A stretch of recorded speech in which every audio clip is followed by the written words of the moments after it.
Eu estou aqui para falar uma verdade. O seu professor é péssimo.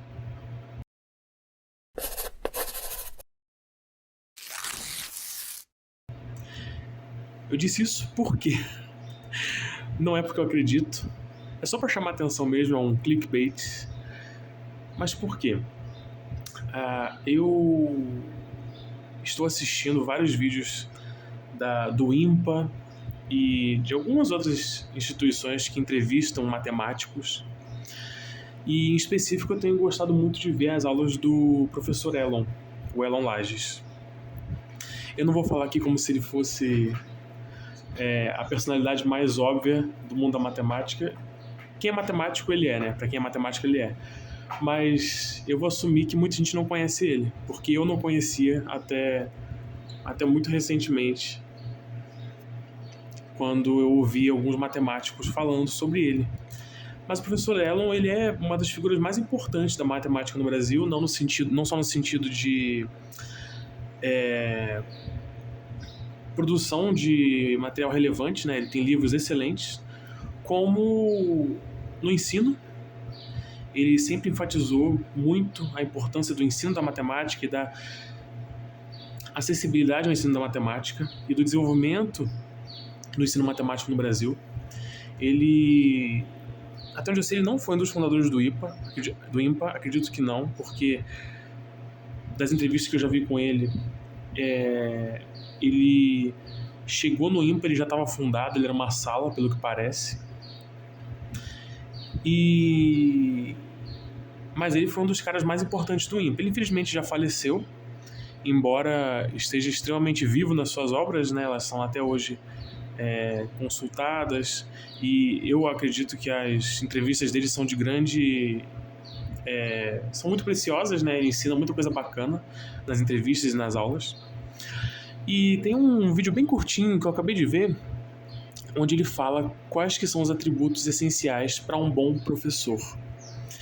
E eu gostaria de falar como um pequeno gafanhoto, eu gostaria de falar o que eu acho que seria... Óbvio que eu não estou me comparando ao Elon, não tem nada a ver.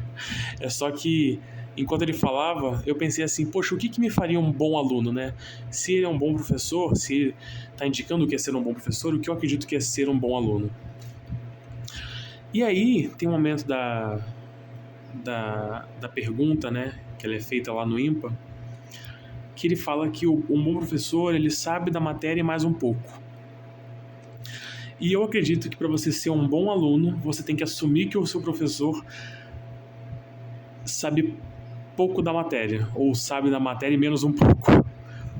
Não que você tenha que ser arrogante e achar que ele sabe pouco, não é isso que eu quero dizer, mas você tem que agir como se você quem tivesse que aprender aquilo dali e só trazer as perguntas. Essa é uma afirmação que eu faço muito mais para estimular o espírito autodidata. Quando você tem um professor que não sabe o que ele faz, você tem duas opções. Ou você senta e chora e espera ele te dar uma nota boa porque ele também sabe que ele não é bom.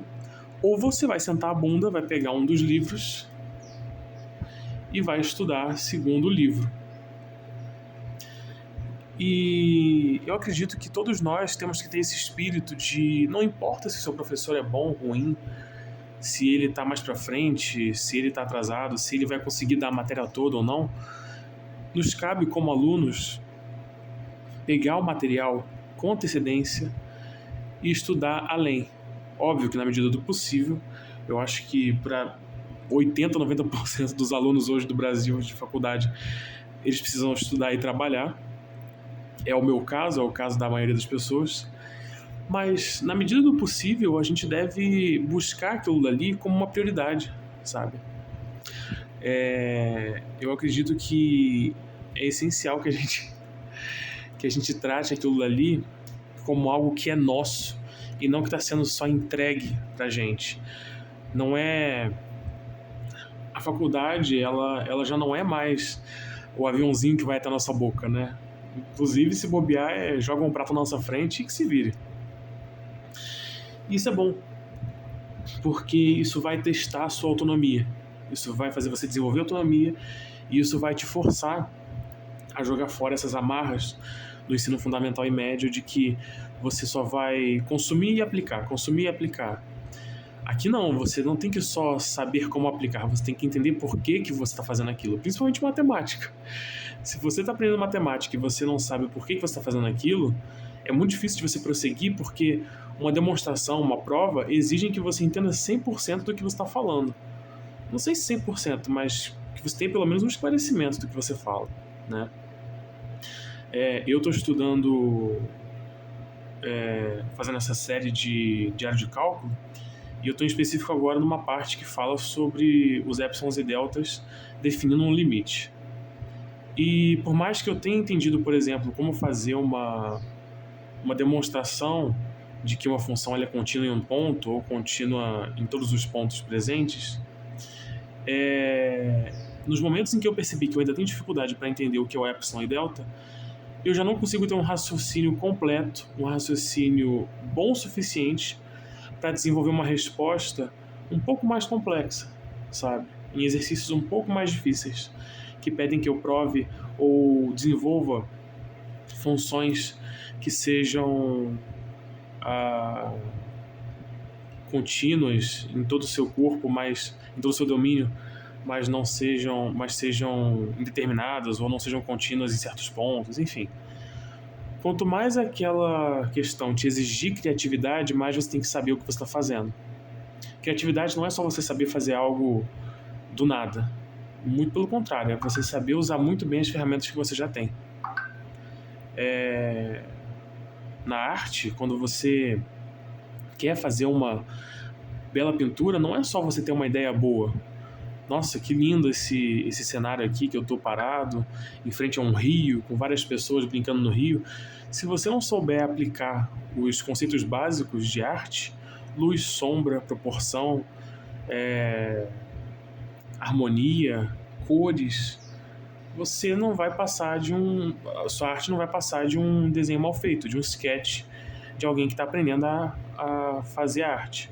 O que não tem nada de errado, é parte do processo. O que você não pode assumir que aquilo ali é o máximo, beleza, isso aqui é o que eu consigo fazer. Não, sempre tem algo para se aprender.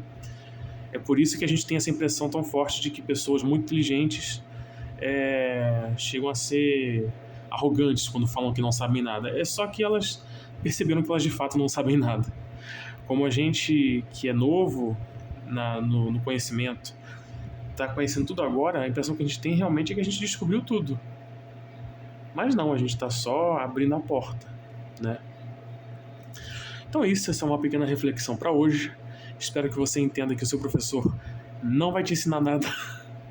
Por favor, não aplique isso de maneira prática. É só uma mentalidade, é uma anedota, uma brincadeira para você assumir as rédeas do seu conhecimento, tá? Espero que vocês tenham gostado. O próximo vídeo de cálculo vai sair em breve. Eu estou com algumas dificuldades que eu gostaria de suplantar antes de fazer esse vídeo, para poder explicar direitinho. Mas óbvio que vão ter alguns buracos. Beleza, pessoal? Espero que vocês tenham gostado. Fiquem com Deus e até a próxima.